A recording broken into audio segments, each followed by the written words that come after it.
Today, we're diving deep into the latest rankings from Pro Football Focus. And honestly, when it comes to the Dallas Cowboys, there's a lot to unpack. PFF placed the Cowboys as the 15th best team in the entire NFL based on their roster, which sounds pretty decent on the surface. However, when you peel back the layers and look at how they ranked each individual position group, things start to feel a bit off.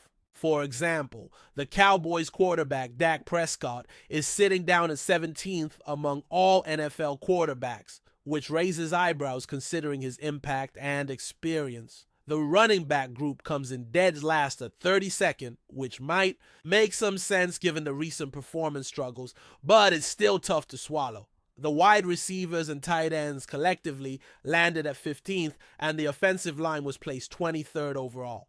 Defensively, the line gets a respectable 12th spot, but the linebackers rank a disappointing 27th, and the secondary is nearly at the bottom, listed 31st. When you see this, it's hard to understand how the Cowboys can be ranked in the top half overall when only two position groups actually land there individually. Something doesn't add up. The inconsistency between the overall team ranking and the individual position grades is confusing. It feels like either the overall ranking is inflated or the position group rankings missed the mark. There's no magic coaching bump that would justify this discrepancy either, especially since the head coach was a first-time hire and didn't make the list of top 10 coaches. It feels like some of the opinions here are just flat out off. Of course, opinions vary and everyone's entitled to theirs. But when you're looking at something as data-driven as PFF, you'd expect a bit more consistency and logic. Are they undervaluing the Cowboys here, or are these rankings fair?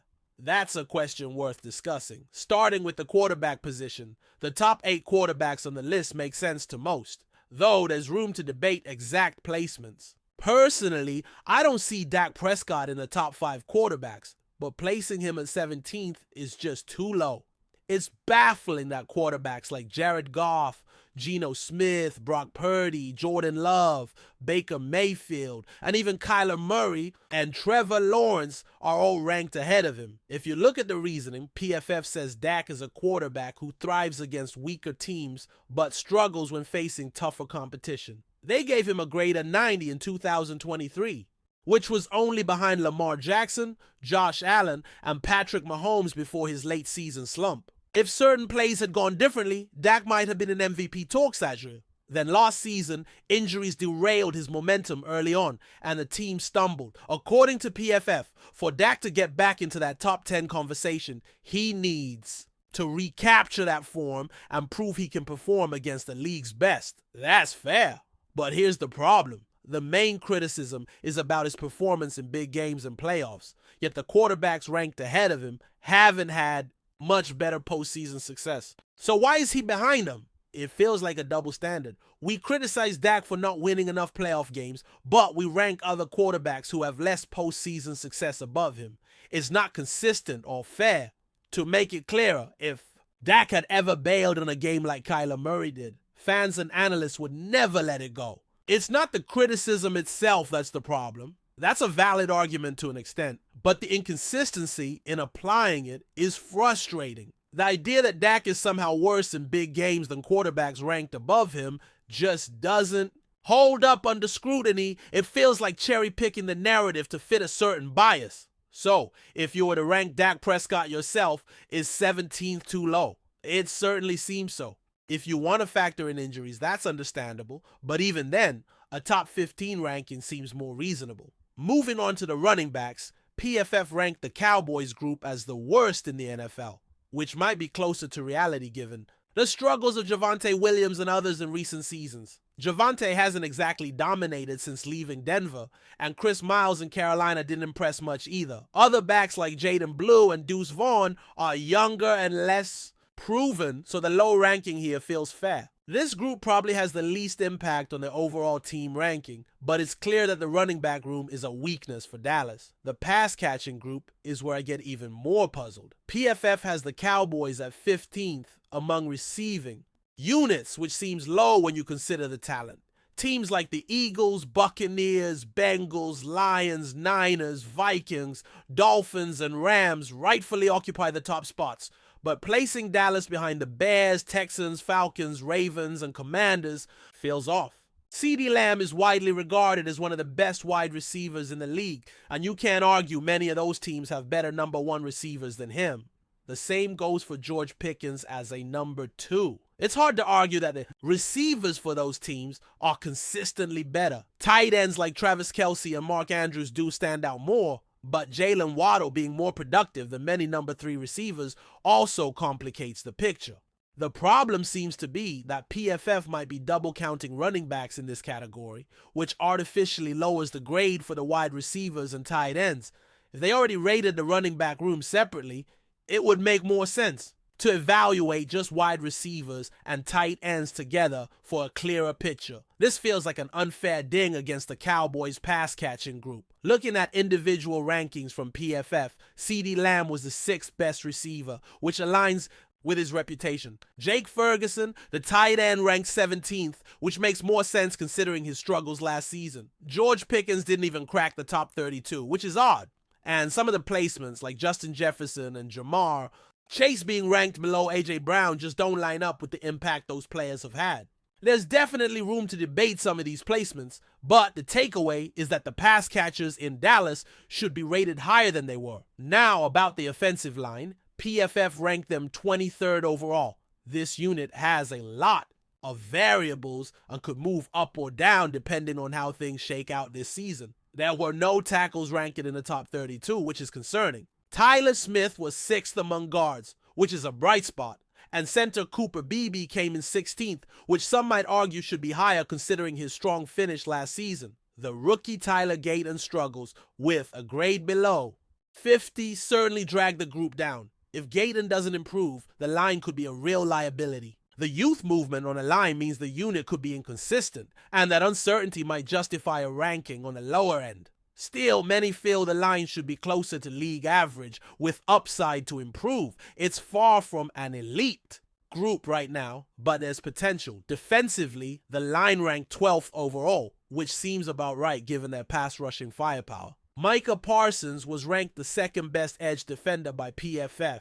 and ESPN put him 3rd, so that's consistent. Osa Odigizua ranked 25th among defensive linemen, which feels a little low, but it matches the struggles the Cowboys had. Against the run last year, the defensive line was one of the worst run defenses in the league in 2024, but their pass rush was elite. If they can just become average against the run this year, the unit could move up significantly. Linebackers got hammered with the 27th ranking, which isn't surprising given the criticism of players like Kenneth Murray. He's posted sub-55 grades in all 5 seasons, according to PFF, which points to a lack of production. Injuries to key players like Demarion Overshawn didn't help. Overall, this linebacker group is seen as low-impact depth without high ceilings, which is a real concern for Dallas's defense. Finally, the secondary was ranked a shocking 31st. That's nearly last in the league. While injuries and age factor into this, it still feels unjust. The group is behind teams like the Miami Dolphins, who clearly have major gaps in their cornerback depth. This ranking was assigned by the same author who wrote the Dak Prescott evaluation, which raises questions about consistency. Dante Bland finished a tough season coming off injury, and Diggs has struggled to replicate his breakout interception numbers. Still, some players like Trevon Diggs and Darren Bland have talent left, and it's puzzling to see a corner like Bland ranked 32nd among his peers. The safety position got a bit more respect, with a 17th place ranking for one.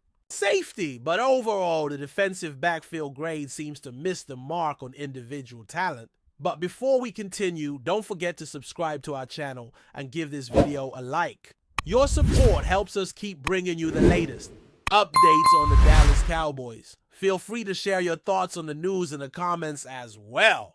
Whispers around the NFL world are heating up as the Dallas Cowboys find themselves at the center of one of the most tantalizing potential moves of the upcoming offseason: the possibility of acquiring Derrick Henry. The towering running back, known for his punishing running style and game-changing presence, has been a subject of intense speculation, and now the rumor mill suggests the Cowboys might be the next team to court the star power of King Henry. Derrick Henry has been a force in the league, an unstoppable powerhouse who consistently racks up yards and breaks tackles with an almost supernatural ability. His name alone strikes fear into defenses, and teams have long sought to find ways to contain him, often without success. For the Cowboys, who have faced questions about their ground game and offensive versatility, landing a player like Henry could be a seismic shift in their offensive identity. The buzz around Dallas points to a strategic interest in bringing Henry into the fold, potentially revitalizing their backfield and giving quarterback Dak Prescott an imposing running threat that defenses will have to respect. Cowboys fans have been eager for a dynamic upgrade, and Henry's addition could provide the type of gritty, relentless running style that complements Dallas's high-powered offense. There's also talk about how the presence of a dominant running back like Henry might open up the passing game, forcing defenses to stack the box and thereby creating more opportunities for Prescott to exploit. However, the path to making such a move is anything but simple. Derrick Henry is a coveted player with a hefty price tag, and Dallas would need to navigate salary cap constraints and potential trade negotiations carefully.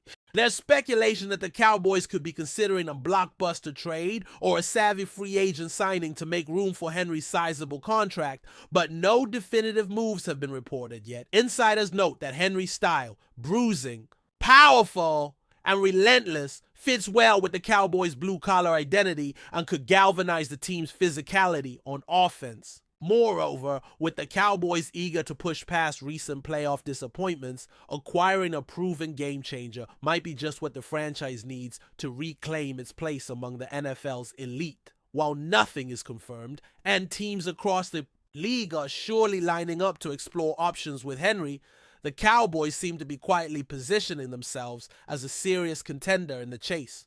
Fans and analysts alike are watching closely, knowing that if this rumor comes to fruition, Dallas's offensive landscape could be dramatically transformed. For now, it remains a captivating possibility: Derrick Henry in the star-studded silver and blue of the Dallas Cowboys, ready to pound defenses and lead the charge. Whether this turns into reality is a story yet to unfold, but the buzz alone has injected fresh excitement into the off-season chatter. Keep your eyes peeled. The Cowboys might be on the verge of making a blockbuster splash that could reshape the NFL landscape.